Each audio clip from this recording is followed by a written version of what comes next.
കായിക വകുപ്പ് മന്ത്രി ഒ ജെ ജനീഷിനെ തൃശൂർ DCC നേതൃത്വം അവഗണിക്കുന്നതായി വിമർശനം. KPCC നേതാക്കളായ അനിൽ അക്കരയ്ക്കും MP ജാക്സണും നൽകുന്ന സ്വീകരണ പരിപാടിയെ ചൊല്ലിയാണ് കലഹം. ജില്ലയിലെ പ്രധാന നേതാക്കളുടെ ചിത്രം വെച്ചുകൊണ്ടുള്ള ഫ്ലെക്സിൽ മന്ത്രിക്ക് ഇടമില്ലാത്തതിനാലാണ് പാർട്ടിയിൽ ഒരു വിഭാഗത്തിന് അമർഷം. മന്ത്രിയെ അംഗീകരിക്കാൻ ബുദ്ധിമുട്ടുണ്ടെങ്കിൽ അത് നാട്ടുകാരെ അറിയിക്കുന്നത് അല്പത്തരമാണെന്ന് മുഖ്യമന്ത്രിയുടെ additional private secretary Farzin Majeed ഫേസ്ബുക്കിൽ കുറിച്ചു. സംസ്ഥാനത്തെ പ്രധാന നേതാക്കളുടെ ചിത്രം മാത്രമാണ് പോസ്റ്ററിൽ ഉള്ളതെന്നാണ് DCC അധ്യക്ഷന്റെ വിശദീകരണം. വിശദാംശങ്ങളുമായി ലെവിൻ കെ വിജയനാണ് ചേരുന്നത്. ലെവിൻ, അധ്യക്ഷന്റെ വിശദീകരണം മതിയാവുമെന്ന് തോന്നുന്നില്ല. കാരണം പ്രധാന നേതാക്കൾ എന്ന് പറയുമ്പോൾ മന്ത്രി എന്താ പ്രധാനമല്ലേ എന്നും കൂടെ ചോദിക്കേണ്ടി വരുമല്ലോ.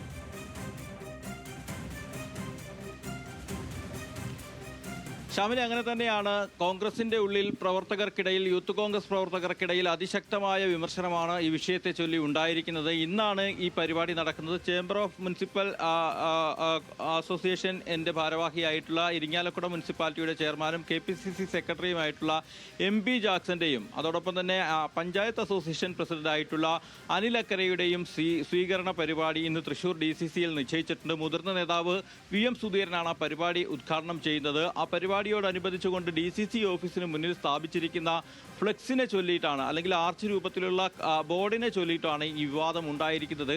ഈ വിവാദം ഒരു ബോർഡിനെ ചൊല്ലിയുള്ള വിവാദമാണെന്ന് നമുക്ക് തീർത്തും പറയാൻ കഴിയില്ല. കാരണം ജില്ലയിലെ പ്രധാനപ്പെട്ട കോൺഗ്രസ് നേതാവ് എന്നുള്ള നിലയിലാണ് ജനീഷിന്റെ വളർച്ച. വളരെ വേഗത്തിലാണെങ്കിലും മന്ത്രി എന്നുള്ള നിലയിലും യൂത്ത് കോൺഗ്രസ് അധ്യക്ഷൻ എന്നുള്ള നിലയിലുമാണെങ്കിലും ഉണ്ടായിട്ടുള്ളത്. പക്ഷേ അത് അംഗീകരിക്കാൻ പല നേതാക്കളും, മുതിർന്ന നേതാക്കൾ അടക്കം അതിന് തയ്യാറാകുന്നില്ല എന്നുള്ള പ്രധാനപ്പെട്ട വിമർശനമാണ് മുഖ്യമന്ത്രിയുടെ സ്റ്റാഫിലെ അംഗമായിട്ടുള്ള ഫർസീൻ മജീദ് അടക്കമുള്ള ആളുകൾ ഉയർത്തുന്നത്. അല്പത്തരമാണ് ഇത്തരത്തിലുള്ള നയസമീപനങ്ങൾ പാർട്ടി നേതാക്കളുടേതെന്ന് അവർ പറഞ്ഞു വെക്കുന്നു.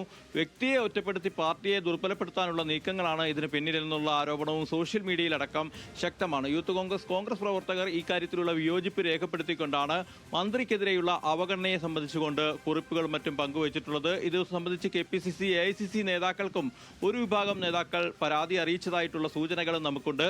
ഇതിനിടയിലാണ് ഇന്ന് ഈ പരിപാടി നടക്കാൻ പോകുന്നത്. ആ ഘട്ടത്തിലാണ് ജനീഷിനെതിരെ ഒരു അവഗണന DCCയുടെ അല്ലെങ്കിൽ കോൺഗ്രസിന്റെ ഭാഗത്തു നിന്ന് ഉണ്ടായിട്ടില്ല എന്ന് നമ്മളോട് DCC അധ്യക്ഷൻ ജോസഫ് ടാജറ്റ് പറഞ്ഞിട്ടുള്ളത്. മുൻകൂട്ടി നിശ്ചയിച്ച പരിപാടിയാണ് ഇത്. ആ പരിപാടിയിൽ ജനീഷ് പങ്കെടുക്കുമോ, മന്ത്രി പങ്കെടുക്കുമോ എന്നുള്ള കാര്യങ്ങളടക്കം നേരത്തെ ചോദിച്ചിരുന്നു.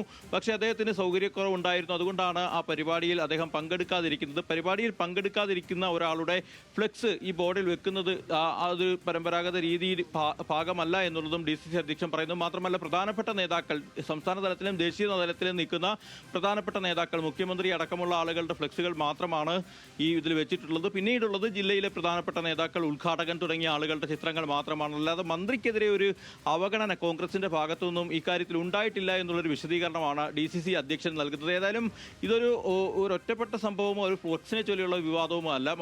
മാത്രമല്ല, കോൺഗ്രസിനുള്ളിൽ ഒരു വിഭാഗം ആളുകൾക്കുള്ളിലുള്ള വിയോജിപ്പിന്റെയും ഈ വിഷയവുമായി ബന്ധപ്പെട്ടുകൊണ്ടുള്ള എതിർപ്പിന്റെയും ഒക്കെ കാരണം തന്നെയാണ്. മുൻപും ഇത്തരത്തിൽ DCC നടത്തിയ ചില പരിപാടികളിൽ ബോധപൂർവം ഒ ജെ ജനീഷിനെ അവഗണിക്കുന്ന സമീപനം ഉണ്ടായി എന്നുള്ളൊരു ആരോപണവും ഈ പ്രവർത്തകർക്കിടയിൽ ശക്തമാണ്. പക്ഷെ അത്തരത്തിലുള്ള ഒരു അവഗണനയും ജില്ലയിലെ കോൺഗ്രസിന്റെ ഭാഗത്തു നിന്നും ഒ ജെ ജനീഷിന് ഉണ്ടായിട്ടില്ല എന്നുള്ള ഒരു വിശദീകരണമാണ് DCC നേതൃത്വം നൽകുന്നത്. മാത്രമല്ല, ജനീഷിനെ അടക്കം പങ്കെടുപ്പിച്ചുകൊണ്ട് ജനീഷ് മന്ത്രിയായതിന് പിന്നാലെയും യൂത്ത് കോൺഗ്രസ് അധ്യക്ഷനായതിന് പിന്നാലെയും ഒക്കെ സ്വീകരണ പരിപാടികൾ നടത്തിയ ജില്ലയാണ് തൃശ്ശൂർ. സ്വന്തം ജില്ല എന്നുള്ള നിലയിൽ ജനീഷിന്, അദ്ദേഹം ജില്ലയുടെ ചുമതലയുള്ള മന്ത്രി കൂടിയാണ്. അതുകൊണ്ട് തന്നെ അദ്ദേഹത്തിന് വളരെ വലിയ പ്രാധാന്യത്തോടു കൂടിയാണ് ജനീഷിനെ പരിപാടികളിൽ പങ്കെടുപ്പിക്കുന്നതെന്നും അല്ലെങ്കിൽ ജനീഷിന് അത്തരത്തിലുള്ള അംഗീകാരങ്ങൾ പാർട്ടി പ്രവർത്തകരുടെ ഭാഗത്തുനിന്ന് ഉണ്ടാകുന്നതെന്നുമാണ് DCC അധ്യക്ഷൻ ജോസഫ് ടാജറ്റിൻ്റെതായിട്ടുള്ള വിശദീകരണം. ശ്യാമിലി.